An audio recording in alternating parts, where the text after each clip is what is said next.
Hello and welcome back to Faces of Family Business. Now, I'm not a marketer, but I do believe in keeping things simple. And when you hear the name of our next business and next family that we're about to talk to, you'll understand why I'm talking about that. I'm delighted to welcome Martina and Martin Tierney, who are here from Seating Matters. You're both very, very welcome.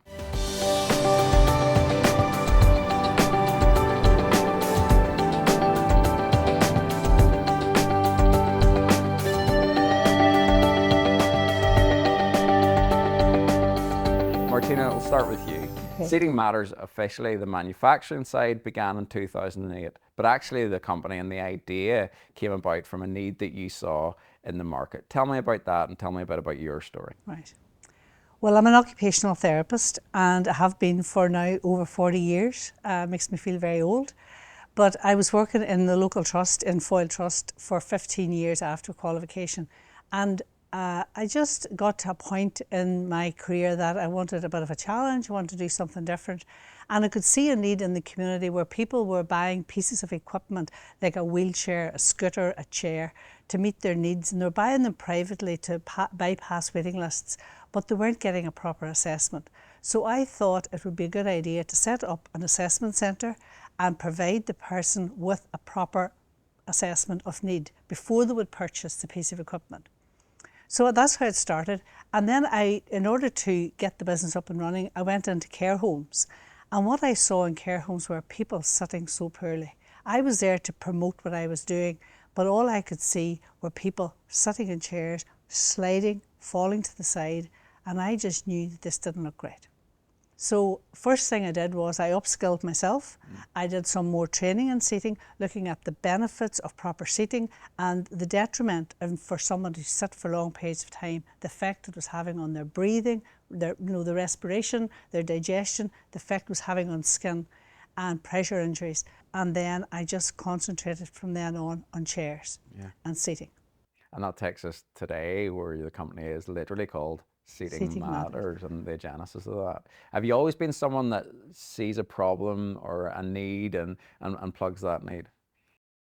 I would say so. I've always been someone who liked a little bit of a challenge, who liked to do something different. So prior to starting that particular venture, like I had been doing a lot of other small, even though I was working as a OT in the community, I was doing a lot of other small adventures. I always liked the challenge and the entrepreneurship was always there.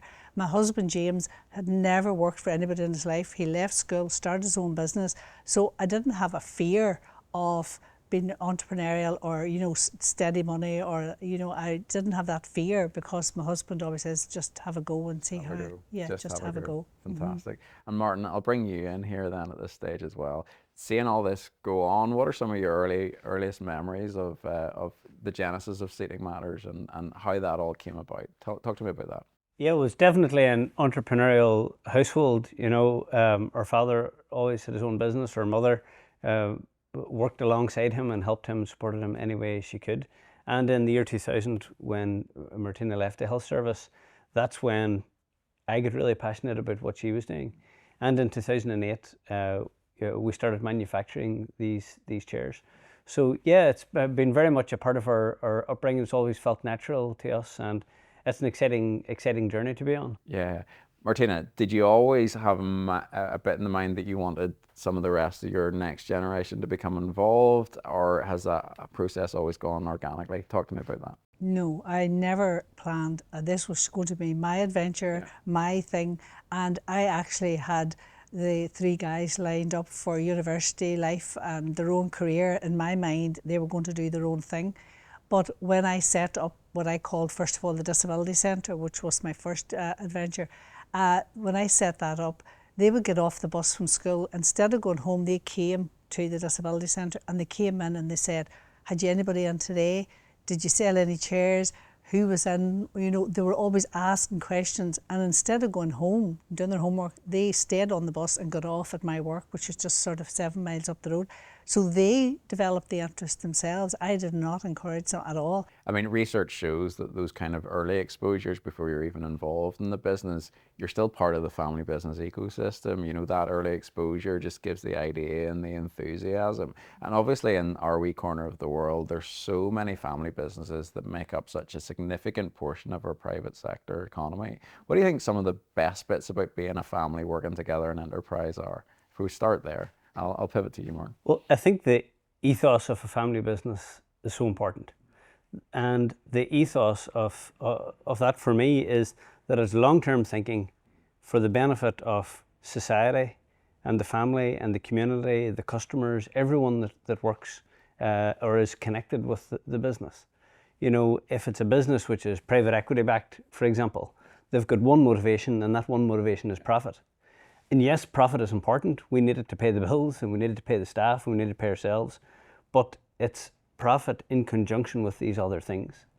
We would sacrifice, and we have sacrificed profit on lots of occasions when we want to do the right thing, or we want to do something that's long term, or we say there's a person there that we could grow and develop.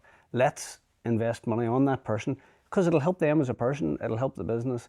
Let's make a decision which is for the long term and better for society, which aligns with profit as well. And I think that's a big motivation for us in family business. Yeah, I often say family businesses are the best vehicle for sustainability because they think for the long term, and the whole purpose of being a family business is to leave something better than you had it before. You know, what better definition of sustainability do we have?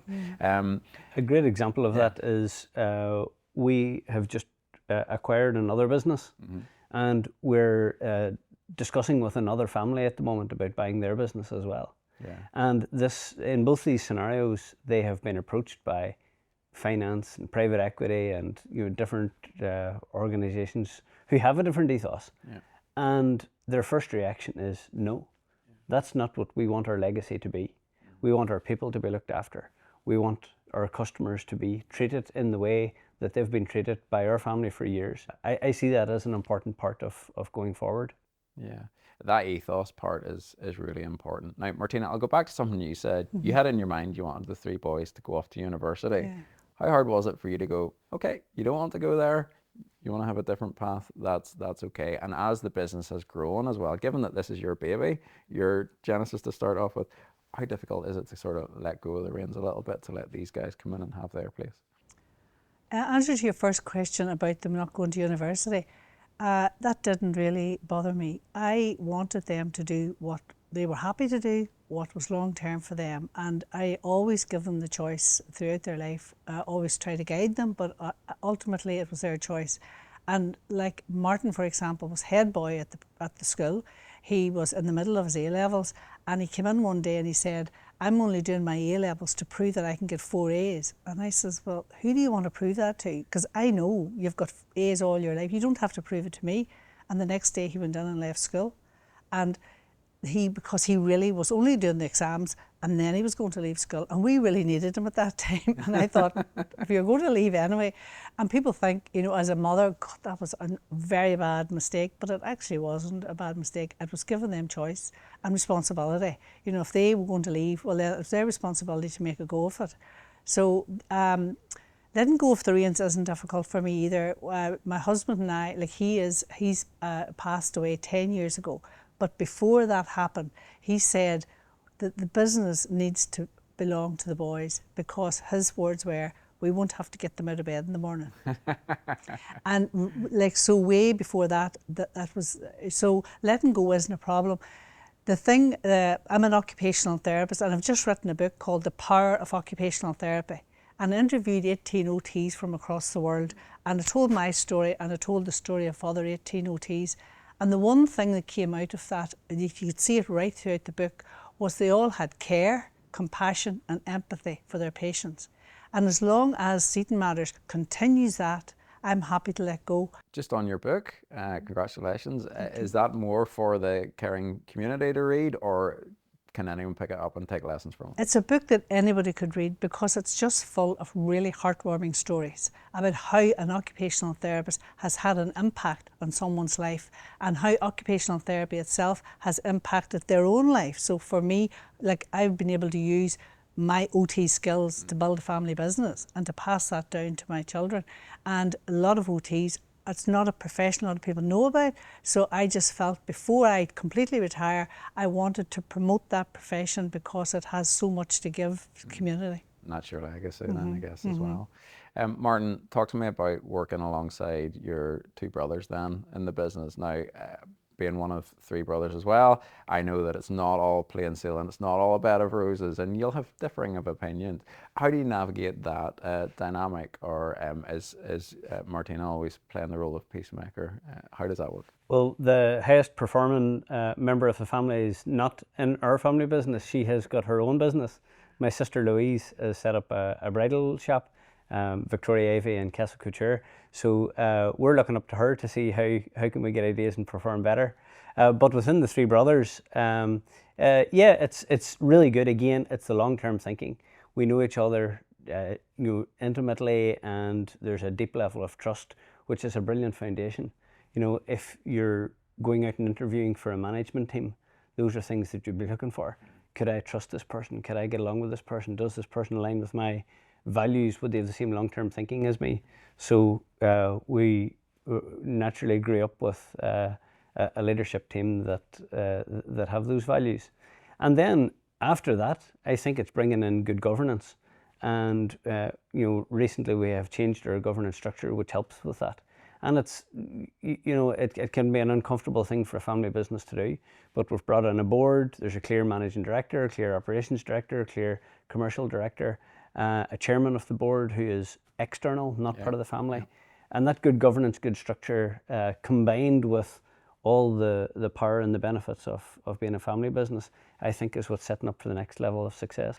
Talk to me a little bit about then the professionalisation of the firm and that journey around growth, and particularly in the manufacturing, and how you were able to manage that process. Yeah, so it's over the last few years really that we've set up a proper structure. So we've got a board, a chairman, 3 board members.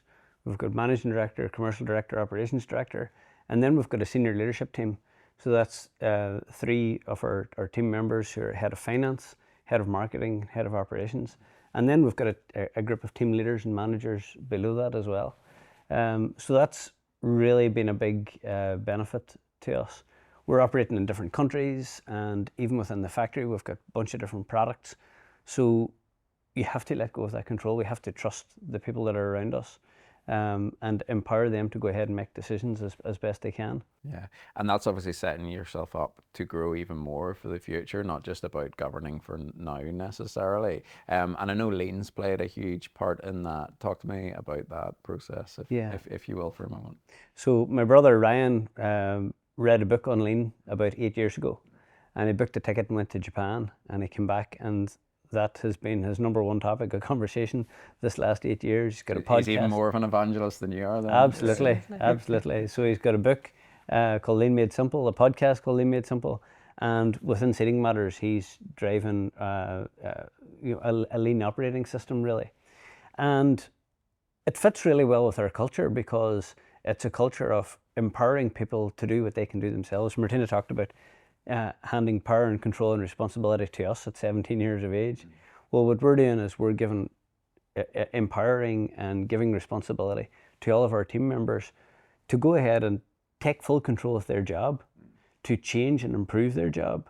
If it's not done the way that they would like it done, they have full autonomy to go ahead and change that themselves. And that's from that Japanese philosophy of respect. If we have a deep respect for Chris, who's doing upholstery and Seating Matters, he will deeply respect the product and the process and the materials that he's using. He'll deeply respect the customer that's using the chair, and therefore he'll naturally find a better way to do it. And that's really the foundation of Lean for us. Yeah. And Martina, how's it been for you seeing that journey of Lean being brought into your factory and how things are made in Seating Matters? How involved are you in that, or is that something that you've just... Well, absolutely not. It's something that I'm involved in and wholeheartedly. And you used a phrase at the introduction or earlier on there, and you said to leave it better than I found it. Yeah. And that's actually one of the phrases and one of the that we use in Lean Made Simple, to leave things better than you found it. But it's also leaving the person better than you found them. So from the patient point of view or the caregiver, we're hoping that our products is leaving them better than we found them. And then to take that to another level, I'm hoping that we are leaving the profession of occupational therapy better than we found it. That we're, so that whole thing of lean, it's not just about manufacturing, it's just a culture that we've developed, and we've developed it like within our own family and within everything that we do. We have one of the things, just leave it better than you found it and think about the next person. That's fantastic. Now, sustainability, we've mentioned it briefly. It's very hot topic at the moment, but being more sustainable as in terms of the impact that we have, how we leave things, how we leave people. Talk to me about how that aligns then, and particularly if we're thinking about environmental sustainability, because obviously any manufacturing, that's one of the big challenges, whether it's energy use or carbon offsetting. Talk to me about that kind of process and your journey in that. For us, sustainability is first and foremost the patient. So harm is being caused to patients in hospitals and care homes every single day all across the world. And it's harm in the form of pressure injuries, falls, and all of these conditions, which in many cases are preventable. So for us, thinking on sustainability, it's about how do we reduce waste? How do we reduce adverse incidents? So it starts with the patient. How can we stop that patient falling? How can we stop that patient from getting a pressure ulcer, pressure injury, and then all the cost that is going along with that? And we know that if we spend 5% on a chair, we can save 95% on the cost of care for that patient. So that's the first element. If we take a step back then into the factory, there's waste in our everyday processes and how we're manufacturing things. So lean is the way of reducing the waste of consumption, the waste of production, the waste of energy that goes into that. And we're diligently working on that every single day. But then the deeper meaning behind that is the wasted potential in the people around us. So we're putting a lot of time into training and developing people so that we're improving the education that we're providing to caregivers, improving the opportunities that are there for the colleagues that work with us. So yeah, we're really taking that in the round. Possibly a different approach when people talk about solar panels and diesel vehicles and electric vehicles and all that. Those things are important, but for us, the most important thing is how can we serve that patient? How can we stop their life or the resources going into care for them? How can we stop those being wasted? And that's how we've applied sustainability in Seating Matters. And the other point of that, just following off from that, is that the products that we have, the chairs that we have, lean is continual improvement. So there's continuous improvement in the product. And our products are not the cheapest on the market, but they have a long-term sustainability. Like they have a 7-year warranty. We have chairs that are out there over 10 years that are, so we're not, it's not a buy now and get rid of it next month or next year. So, and that's something that we're still, something that we're working on with trusts and with healthcare companies, to invest now and reduce waste, because the chairs will last, and we've built them in such a way that they are reusable and recyclable, and so we've thought about that as well, and it can be used in a multi-user environment. So it's not just built for you. Anybody can sit in that same chair just with a few adjustments. So again, that's looking at reducing waste, reducing all that as well. So I think that's an important factor. Yeah. Bring it back to the family for a moment. I'm a big believer in thinking of not just being a family business, which is what Seating Matter is, but being a family and enterprise, which is, you mentioned your sister and her own successful enterprise. Do you think the kids have got their entrepreneurial spark from you, Martina, or where has that come from? Well, I suppose maybe me, maybe my husband, obviously. And I'm from a very large family. There's 13 in my family. I'm number 12 of 13. And most of my brothers, none of my brothers actually has a job, never had a job. They all had, either it was farming, building, they all had like a small, they didn't change the world, but they changed their own world by having their own small business. So they were never they always learned never to depend on somebody for their income. To have a job, to go out. There's nothing wrong with that if that's what you want to do, but it was never the way we were brought up. And maybe that has come through. I'm not sure. Maybe it's the environment we live in.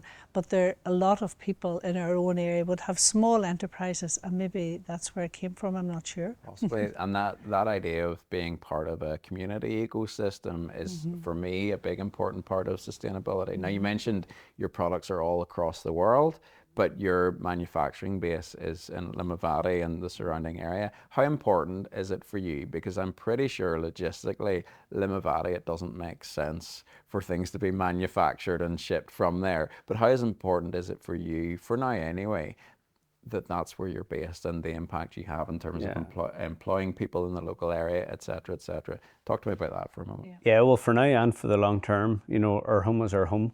The factory is literally next door to Martina's house. So when we think about the long term and the impact that we're having, you know, we're employing dozens and dozens and dozens of people from the local area. There's three families actually in Seeding Matters where we have 3 generations in employment. Right. We have the grandparents, the parents, and the children working in the business, and that's lovely. Yeah. One of our goals is to make Seeding Matters the place that you'd want your children to work in. So just to add to what Martin was saying, one of the things I always told my children was to always do the right thing.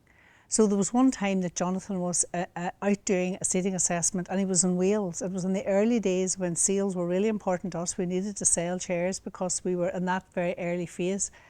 And he went into a home to do an assessment, and the chair that the person was sitting on, they really loved this chair, but he knew it wasn't suitable for them.